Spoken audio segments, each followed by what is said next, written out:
Good morning student.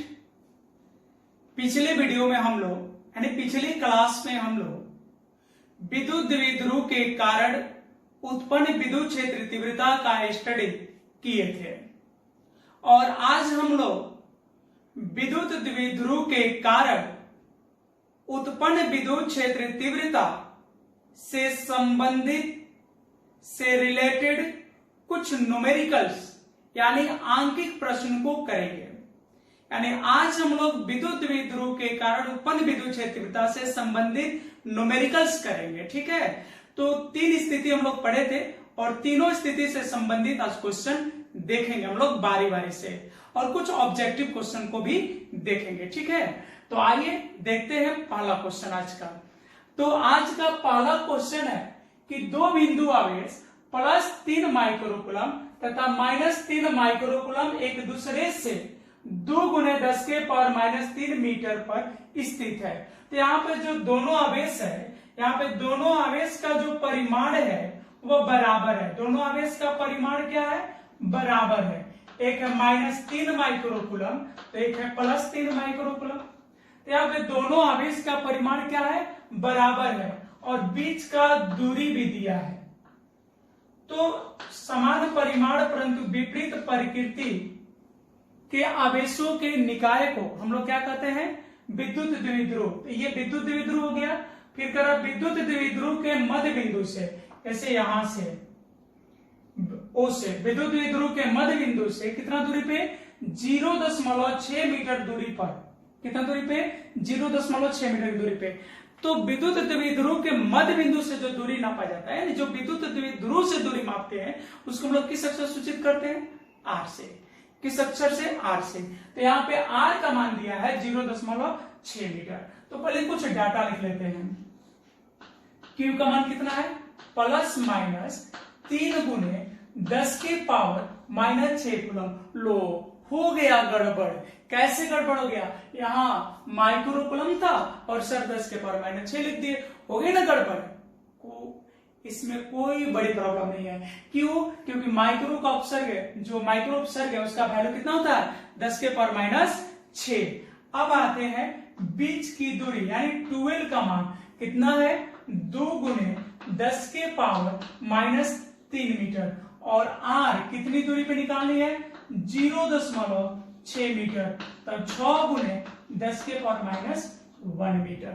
ठीक है, और कुछ दिया है?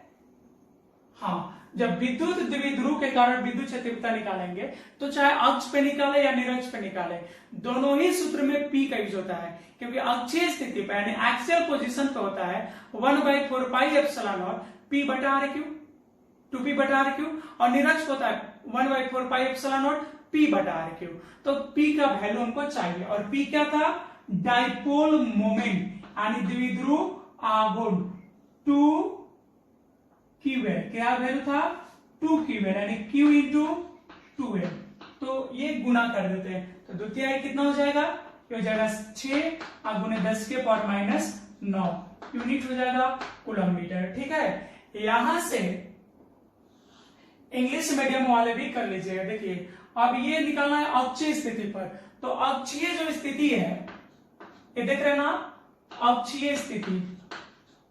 तो अक्षीय स्थिति को हम लोग कहते हैं एक्सियल पोजीशन। और जो निरक्षीय है, एक निरक्षीय है ना इसमें, तो निरक्षीय को इक्वेटर बोलते हैं। क्या बोलते हैं? इक्वेटर। तो यहां से आप लोग भी कर लीजिएगा अंग्रेजी मीडियम वाले, क्योंकि ये कोई थ्योरी नहीं है, न्यूमेरिकल है। तो दोनों में कोई भी एक लैंग्वेज ले तो आपका काम चल जाएगा। ठीक है, तो अब देखते हैं आगे हम। तो हमको चाहिए पहला कौन सी स्थिति पे? अक्षीय स्थिति पे।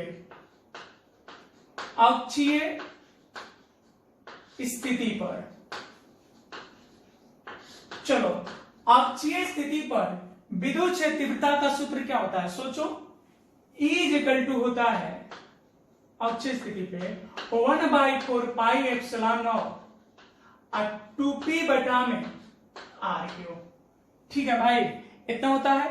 तो अगर हम यहां पे कहें E, अक्षीय को ए पहचान के लिए लिख देते हैं। चाहे आप चाहो तो E1 भी लिख सकते हो, EX भी लिख सकते हो। 1/4πε0 का मान कितना होता है 9 गुने 10 के पावर 9, आया हो जाएगा 2। आप p का वैल्यू कितना निकाले हो 6, आप गुने 10 के पावर माइनस कितना हो जाएगा 9, ठीक है। अब बटा में r क्यूब, तो r कहां है खोजो, देखो r यही है ना, तो इसका क्यूब कितना हो जाएगा 6 का क्यूब होता है 216 और 10 के पावर माइनस 1 का क्यूब हो जाएगा 10 के पावर माइनस 3। तो यहां पे EA का वैल्यू हो गया, देखो तो ये 6 से ये 36 बार में कट जाएगा, कितने बार में कट जाएगा 36 बार में, ऊपर कितने बार में ये कटेगा 36 टाइम में, ये कितने टाइम में कटेगा 36, 6 से 216, 6 से 216 कितने बार में कटेगा 36 बार में, ऊपर कितना हो गया 9 दूनी 18, नीचे कितना हो गया 36, ठीक है। और ये 10 के पावर माइनस प्लस 9 और 10 के पावर माइनस 9, ये भी आपस में कट गए कैंसिल हो गए, इसको ऊपर ले जाओ कितना हो जाएगा 10 के पावर 3 हो जाएगा ना भाई, तो कितना हो गया 1/2, आप उन्हें 10 के पावर 3 हो जाएगा। तो 1/2 का मतलब क्या हो गया, ये बराबर कितना हो जाएगा 1000/2 यानी 500 वोल्ट प्रति मीटर। समझ गए, बहुत सिंपल है, कोई टेंशन लेने वाली बात नहीं है। ये किस स्थिति पे निकाला है अक्षीय पे, अब आपको निकालना है निरक्षीय पे। तो आप दो कंडीशन लेके चल सकते हैं, एक तो फॉर्मूला ले लेंगे EB = 1/4πε0 P/r3, निरक्षीय के लिए सिर्फ यहाँ P/r3 हो जाएगा। और दूसरा ये कंडीशन है कि एक के लिए निकाल लिए तो दूसरा के लिए आधा कर देंगे, क्योंकि निरक्षीय स्थिति पर विद्युत क्षेत्र तीव्रता अक्ष के आधा होता है। ये पिछले वीडियो में हम बताए हुए थे जब संबंध निकाल रहे थे, ठीक है, अक्ष और निरक्ष के बीच आपको बता रहे हैं कितने में, लेक्चर नंबर 15 में। लेक्चर नंबर अगर 15 आप देखते हैं तो वहां पर बताएंगे अक्षीय स्थिति और निरक्षीय स्थिति में विद्युत क्षेत्र तीव्रता, अक्षीय और निरक्षीय स्थिति पर विद्युत क्षेत्र तीव्रता के बीच संबंध। तो देखो यहां निकाल दे रहे हैं, कौन सी स्थिति चाहिए निरक्षीय, तो निरक्षीय स्थिति पर हो जाएगा EB और EB = हो जाएगा EA बटा में 2, EA बटा में 2, तो EA का मान कितना है 500, तो इसका मान कितना हो जाएगा 250 वोल्ट। आइए अब इसी टॉपिक का दूसरा क्वेश्चन देखते हैं, ठीक है। तो दूसरा क्वेश्चन क्या कर रहा है कि एक विद्युत द्विध्रुव का आघूर्ण 0.96 × 10 के पावर -29 किलोमीटर है, यानी किसका मान दे दिया P का।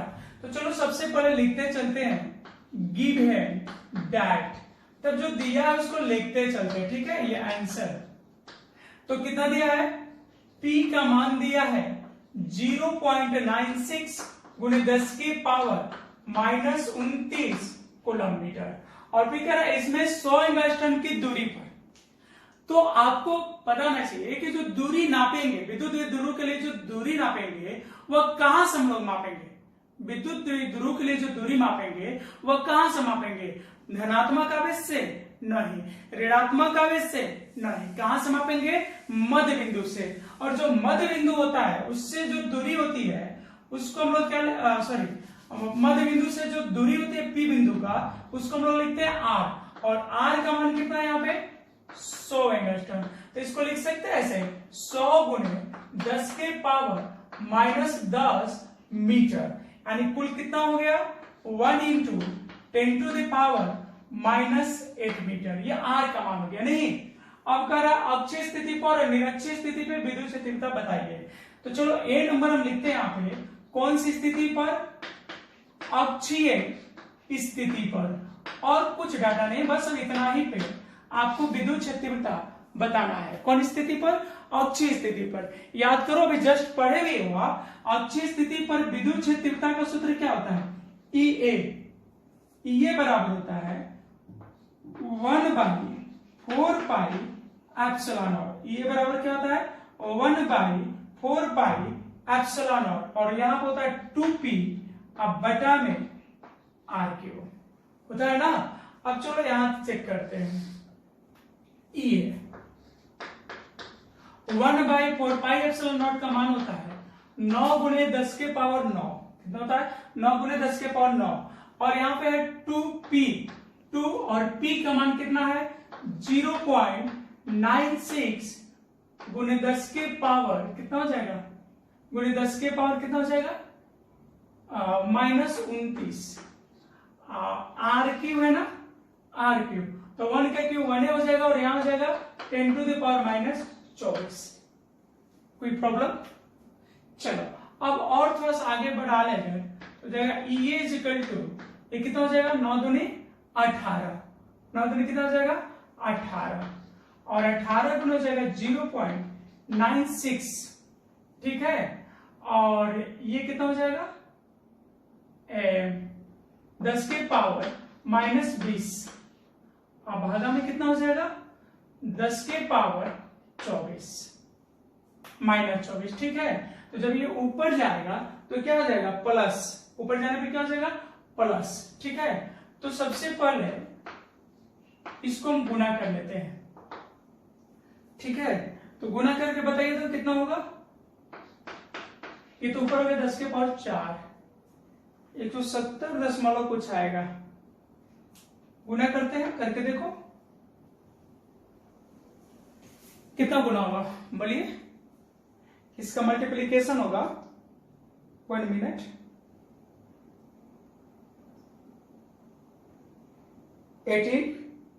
इंटू 0.96, ये हो जाएगा 17.28, कितना हो जाएगा 17.28, यानी इसको लिख सकते हैं आप कितना 17.28, तो इसको आप लिख सकते हैं 1.728 into 10 to the power 5 volt per metre, नहीं, या फिर इसी को लिख सकते हैं 1.7 into 10 to the power 5 volt per metre, ये भी आप लिख सकते हैं, इतना भी, ठीक है। आप सब कर लीजिएगा। अब देखते हैं कहां निकालना है, बी नंबर, बी पे कहां निकालना था, निरक्षीय पर, निरक्षीय स्थिति पर, ठीक है। तो निरक्षीय स्थिति पर आप जानते हैं क्या होता है, ईबी बराबर होता है, निरक्षीय स्थिति पर ईबी बराबर क्या होता है, EA/2, EA/2, EA का मान कितना आया है, तो EA का मान आया है 1.728 इंटू 10 टू द पावर 5, अब बटा में 2, कितना आया है, गजब, देख ही नहीं रहा।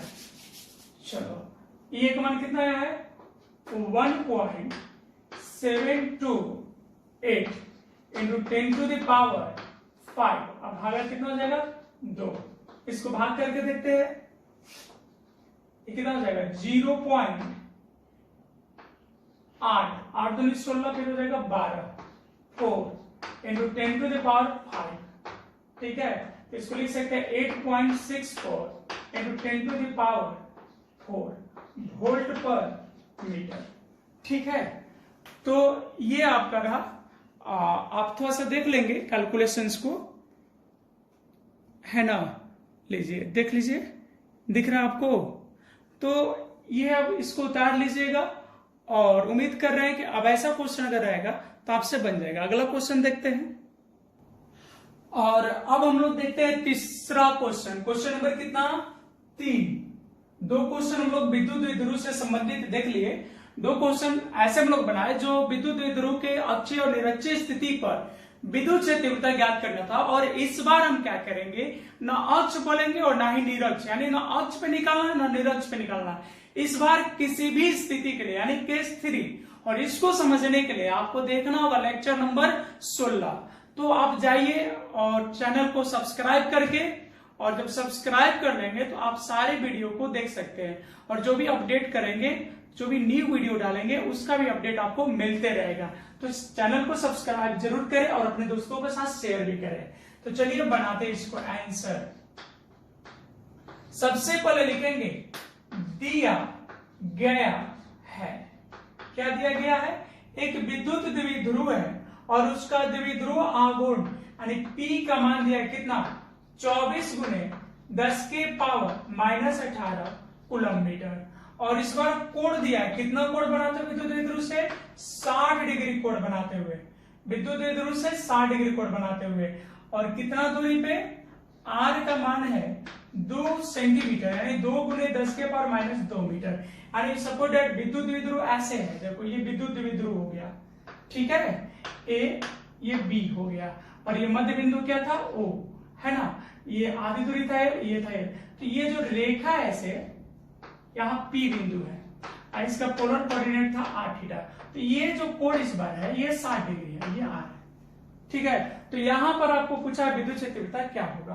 तो चलो सबसे पहले हम फॉर्मूला लिखते हैं, चूंकि E इज इक्वल टू होता था कहीं के लिए 1/4 पाई एप्सिलॉन नॉट, कहीं के लिए क्या होता था 1/4 पाई एप्सिलॉन नॉट P बटा आर क्यूब, P बटा में आर क्यूब हो गया ना भाई। अब कुछ नहीं, ऐसे नहीं होगा, पढ़ के आओ, यहां पर कितना था फिर into root over 3 cos square theta plus 1, ये होगा ना। तो अब इसको सॉल्व करके देखते हैं। तो यहां हो जाएगा E is equal to 1/4 pi epsilon naught का मान होगा 9 गुने 10 के पावर 9, और फिर कितना है P का मान कितना हो जाएगा, P है 24 गुने 10 के पावर कितना है माइनस 18, अब भागा हो जाएगा कितना आर क्यू का मान कितना होता है, कितना है आर का मान 2, तो 2 का क्यूब हो जाएगा 8, अब गुने हो जाएगा 10 के पावर माइनस 6, फिर इंटू रूट ओवर, अब कितना हो जाएगा बोलो 3 cos स्क्वायर थीटा, तो 3 यहां पे है cos 60 का मान आपको पता है कितना होता है 1/2, और उसका स्क्वायर करना है, तो ये कितना हो जाएगा 1/4 स्क्वायर कर दिए आप प्लस 1, यही होगा ना। चलो इसमें कुछ कटेगा, 8 के 24, ठीक है। तो E बराबर हो गया, कितना हो गया, कैलकुलेशन स्वयं कर सकते हो आप, यहां तक मेरा काम हो गया, इसके बाद आप स्वयं कीजिए। देखो अब हो गया ये 9 और 3 से गुना करना, तो कितना हो जाएगा 27, ठीक है। अब इसको ऊपर ले जाएंगे तो कितना हो जाएगा 9 6 15, अब 15 में से 18 घट गया तो कितना हो जाएगा 10 के पावर माइनस 3, ये गुना में था ना, देखो ये गुना में, यहाँ पे जगह नहीं था इसलिए हम यहाँ लिख दिए, तो गुणे कितना हो जाएगा रूट ओवर, ये हो जाएगा 3/4 अब प्लस 1, ठीक है। तो हो गया E इज इक्वल टू, और ये हो जाएगा 27 गुणे 10 के पावर माइनस 3, और ये कितना हो जाएगा 4 3 7, रूट ओवर 7/4, रूट ओवर 7/4, तो ये 2 से थोड़ा सा कम होगा, नहीं अगर 8 होता तो मतलब 2 से थोड़ा सा कम होगा, तो इसका लगभग होगा 1.96 कुछ ऐसे करके आएगा स्क्वायर रूट, ठीक है, क्योंकि ये 2 हो गया, तो 2 का स्क्वायर रूट कितना होता है इज इक्वल टू 1.41 होता है ना। तो ये हो जाएगा 27 गुणे 10 के पावर माइनस 3, और इसका वैल्यू हो जाएगा लगभग 1.4 समथिंग, क्योंकि अगर यहाँ 8 होता तो 4 2 बार में कट जाता तो 2 को होता 1.414, उससे थोड़ा सा कम होगा, तो हमने ले लिया 1.4। अब इसको मल्टीप्लाई कर दीजिए आप, कितना हो जाएगा बोलो, ये गुना कर लो, 14 सदी कितना होता है 98, तो हो गया 9, 14 दूनी 28 से 28 और 9 कितना होता है 37, इतना, ठीक है।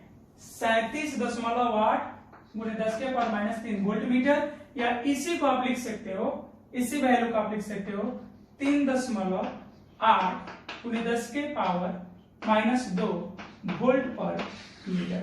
और एक चीज याद रखिएगा, मेरा काम है कॉन्सेप्ट देना और आपको उस लक्ष्य तक पहुंचा देना, यानी यहां तक। बाकी आईएससी में आप स्टूडेंट है तो ये सब काम आपका है कैलकुलेशन करना, ठीक है। अब इससे संबंधित कुछ हम शॉर्ट क्वेश्चन ऑब्जेक्टिव क्वेश्चन देखेंगे जो कि एग्जाम में पूछा जा सकता है। चलिए अब इसी टॉपिक पे आधारित कुछ हम ऑब्जेक्टिव क्वेश्चन देख लेते हैं, ठीक है। तो अभी जो क्वेश्चन नंबर 4 है आपके सामने, ये इंपॉर्टेंट क्वेश्चन है बोर्ड के लिए भी, और ये मेडिकल एग्जाम में पूछा जा चुका है।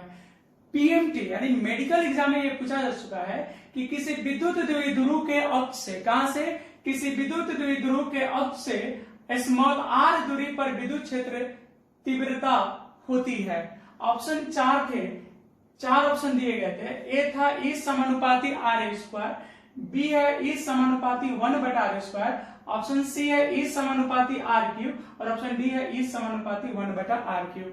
तो थोड़ा सोच लो कौन होगा, जल्दी बोलो। तो देखो सबसे पहले कि ये नहीं बोला कि विद्युत द्विध्रुव के कहां से बताना है, अक्ष से बताना है, निरक्ष से बताना है या फिर किसी भी स्थिति के लिए। तो आपको एक चीज कंफर्म कर दे कि विद्युत द्विध्रुव के कारण जब भी विद्युत क्षेत्रता पूछेगा तो चाहे अक्ष पे हो या निरक्ष पे हो या कहीं भी हो, दूरी के साथ विद्युत क्षेत्रता का एक ही संबंध होगा। चूंकि कहीं के लिए अगर हम सूत्र लिखे तो E बराबर सूत्र होता है 1/4πε0 नहीं, और फिर होता था P/r³ √3 cos² थीटा +1, यही होता था। तो देखो ये जो वैल्यू ये कांस्टेंट है और विद्युत द्विध्रुव का द्वितीय ध्रुव आघूर्ण को अगर कांस्टेंट मान ले तो ये तो संख्या है, ये पूरा क्या है, संख्या है, और ये के भी नियतांक है। तो यहां से अगर सभी नियत को हटा दे तो 1 क्या होगा, r³। तो क्या ये संबंध इसमें आपको दिख रहा है? अगर मान लो अक्ष के लिए लिखते तो 2p/r³, तो 2p नियत ये नियत तो 1/r³। तो यहां से कौन सा आंसर हो जाएगा, ये हो जाएगा डी। यानी इस क्वेश्चन के लिए कौन सा सही है, डी। अब इसी टाइप के एक और यहाँ पे क्वेश्चन है कि किसी बिंदुवत आवेश के लिए विद्युत क्षेत्रता होती है। सोचो, बोलो फास्ट, 1 2 3 बोलो आंसर। जी ये सी नंबर, नहीं ऑप्शन हटा दी, यही ना आप करेंगे। बिल्कुल गलत सोच रहे हैं आप, ये नहीं होगा। देखो क्यों नहीं होगा, क्योंकि ये विद्युत द्विध्रुव के लिए होगा। ये तभी होगा जब विद्युत द्विध्रुव है और यहाँ पे क्या है, बिंदुवत आवेश है। गौर कीजिए यहाँ पे क्या है, बिंदुवत आवेश। तो बिंदुवत आवेश के लिए सूत्र होता है 1/4πε0। आप चाहते तो यहाँ पे के भी लिख सकते हैं, और फिर होता है Q/r²। तो जो भी आवेश है वो तो नियत दिया रहेगा। और ये तो यहां से आपका जो संबंध आएगा E समानुपाती 1/r²। तो आप गौर कीजिए, ये यहाँ पे भी विद्युत क्षेत्र तीव्रता और दूरी के बीच ही संबंध है, और यहाँ भी विद्युत क्षेत्र तीव्रता और दूरी के बीच ही संबंध है। ये बहुत इंपॉर्टेंट है, छोटा है लेकिन बहुत इंपॉर्टेंट है, इसमें कॉन्सेप्ट छुपा है, ठीक है। और छोटी छोटी चीजों को अगर आप समझते हैं तो मेरे ख्याल से आपको बोर्ड एग्जाम तो बिल्कुल आसान हो जाएगा, ठीक है। तो ये रहा आपका कौन सा, ये बी नंबर, बी आपका ऑप्शन हो गया, ठीक है। चलिए देखिए, हाँ एक चीज समझ लीजिए कि आपको प्रेशर लेके नहीं पढ़ना, हाँ पढ़ना जरूरी है। और एक चीज बता दें कि सिलेबस की चिंता आप नहीं करेंगे, वो हमारी जिम्मेवारी है, हम लोगों की जिम्मेवारी है। भले जो मेरे नए स्टूडेंट, जो न्यू स्टूडेंट मेरे यूट्यूब से जुड़े होंगे, जो पहली बार मेरे को सुन रहे होंगे, तो आपको विश्वास दिला दे कि भले ही यूट्यूब पे हम नए हैं, लेकिन 10 साल 11 साल पढ़ाते हुए मेरे को हो गए बोर्ड के, है ना। तो बोर्ड में किस तरह के क्वेश्चंस पूछे जाते हैं ये बहुत अच्छे से अनुभव है, और इसलिए हम कहते हैं कि ज्यादा चिंता आप न करें। सिलेबस की चिंता इसलिए न करें क्योंकि अगर लॉकडाउन चल रहा है तो कुछ सिलेबस में कटौती होने वाली है। और मुझे उम्मीद है अगर आपके 12th क्लास के फिजिक्स को हम बांटे तो मेनली 3 ही पार्ट है। एक चार्ज से रिलेटेड में क्या क्या है, देखो इलेक्ट्रिसिटी जिसमें इलेक्ट्रोस्टेट और करंट आ जाते हैं, और चार्ज से रिलेटेड मैग्नेट है, और ये इलेक्ट्रोस्टेट और मैग्नेट से रिलेटेड है इलेक्ट्रोमैग्नेटिक इफेक्ट, उसमें इंडक्शन और एसी आ जाएगा, ठीक है। तो ये जो चैप्टर ये चार्ज से रिलेटेड है, तो ये पूरे पार्ट को तो हटा नहीं सकता है। तो इनिशियल पार्ट में कोई छेड़छाड़ होने वाली नहीं है, ठीक है। इनिशियल पार्ट अगर जो है जीव का तीव्र रहने वाला है, तो फिर क्या चेंज होगा, तो फिर 2 पार्ट और बच गए, एक है लाइट सेक्शन यानी ऑप्टिक्स और दूसरा है मॉडर्न। अब इन दोनों में किसी को हटाया जा सकता है, ठीक है। तो ऐसा नहीं कि मतलब हम बोल रहे हैं कि हटेगा ही, मतलब अनुभव बता रहे हैं, अनुमान कि हटाया जा सकता है। फर्स्ट चैप्टर जो है यानी 4 से जो भी रिलेटेड चैप्टर है वो कभी नहीं हटेंगे। यानी अगर कुछ चेंज भी होगा सिलेबस में तो लास्ट टॉपिक से। तो जहां तक उम्मीद है कि जो लाइट सेक्शन और मॉडल इन दोनों में किसी को मिनिमाइज किया जा सकता है या फिर बिल्कुल हटाया जा सकता है। ठीक है, ऐसे मेरा अनुमान है कि हो सकता है, क्योंकि मॉडर्न जो है उसका कनेक्शन जो है आगे के एजुकेशन से जुड़ा हुआ है, टेक्निकल क्षेत्र से। ठीक है, और लाइट भी इंपॉर्टेंट है। तो आप अगर गेस करते हैं कि ये हट जाएगा तो ये गलत होगा, ये अनुमान गलत होगा। तो देखिए, तब तक आप लगातार पढ़ते रहिए, नोट्स बनाते रहिए। ठीक है, और एक बार फिर समझा दें आपको कि 11 सालों का अनुभव है, इसलिए घबराने की जरूरत नहीं है। आपको दावे के साथ कह रहे हैं कि नोटबुक जो मेरा बन रहा है अभी, इससे लगभग 98% टू 100% मैच करेगा। इससे एक भी क्वेश्चन बाहर नहीं जाते हैं, ये पूरी अनुभव है। तो आप ज्यादा दिमाग मत लगाइए, जो हम लोग बताते हैं, हम जो बता रहे हैं उसको आप कवर कीजिए। ठीक है, फिलहाल आज के लिए इतना ही, मिलते हैं आपसे अगले टॉपिक पे। आज के लिए इतना ही, धन्यवाद।